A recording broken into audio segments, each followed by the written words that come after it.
PlayStation and Sony are jumping on the bandwagon, and I've never heard this in my whole life. When do we get 5 years into a freaking generation, console prices are increasing? Nintendo have done it with Switch 1, but also all of their accessories. Xbox are not doing well this generation. They bump up the prices of their Xbox series to ridiculous prices. And now you've got PlayStation, who have made record-breaking profits. There are people in the world who have not got a PlayStation 5, and there'll be people, and I remember when I was young, very young, my parents will always say, wait till it comes down in price. We can't afford it yet. Wait.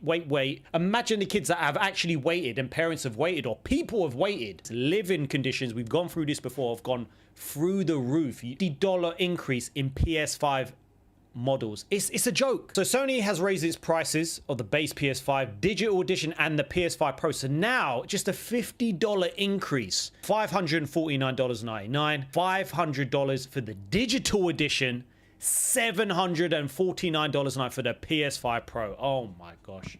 Yeah, food or drink or PS5 games. When businesses make money, you think, oh, okay, even if the economic crisis or the economic environment, we've made record profits. So why would that affect you unless you just want more money? As a result, we made the difficult decision. It wasn't difficult. Increase the recommended retail price for PlayStation 5 consoles in the US starting on August 21st. Ridiculous. This is the only latest PS5 console price rise, as other territories such as the UK and Europe have seen the cost go up in recent months. Yeah, it went up in the UK quite a while ago. Back in May, hardware manufacturer Sony said it was considering more PS5 system prices increases. It has now followed through with the USA. Said it will be investigating a method of passing on tariffs implemented by USA President Donald Trump. There was also consideration of manufacturing PS5 consoles within the USA. Why don't you try that? It's nothing to do. I don't buy it. Prices of PS5 accessories aren't affected. You think that they would. We have no other price changes to announce. Listen, I'm not surprised, because obviously we saw Nintendo.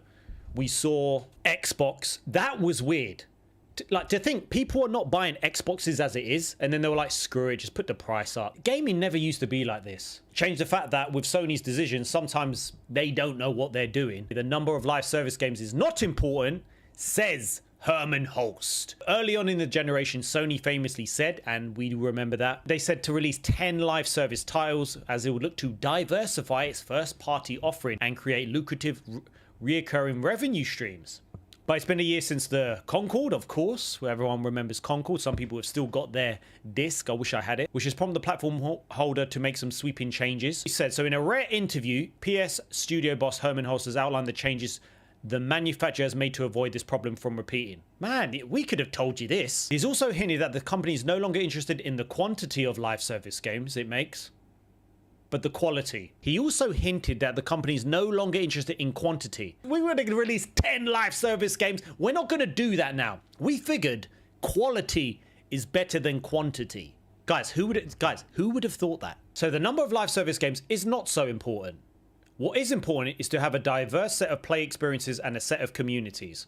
What, you only just found this out? We have since put in place more rigorous and more frequent testing in very many different, like, you're making games. The game needs to be good. The game needs to be fun. Advantage of every failure is that people now understand how necessary that oversight is. Now you got to be really dumb, and God knows how much he's making. So, but the challenge for Sony and Hulst is allowing its portfolio of developers to flex their creative talents while still subscribing to the firm's overall goal of never-ending growth. I don't want teams to always play it safe, but I would like for us, when we fail, to fail early and cheaply. It seems when it comes to new intellectual property, Sony is looking at the bigger picture.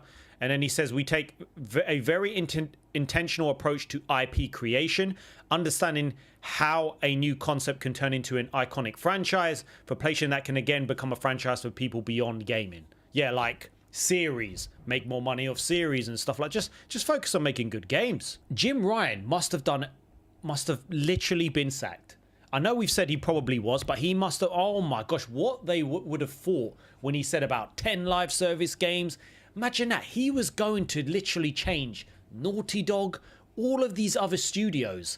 Flipping Blue Point Games. Ben Studio.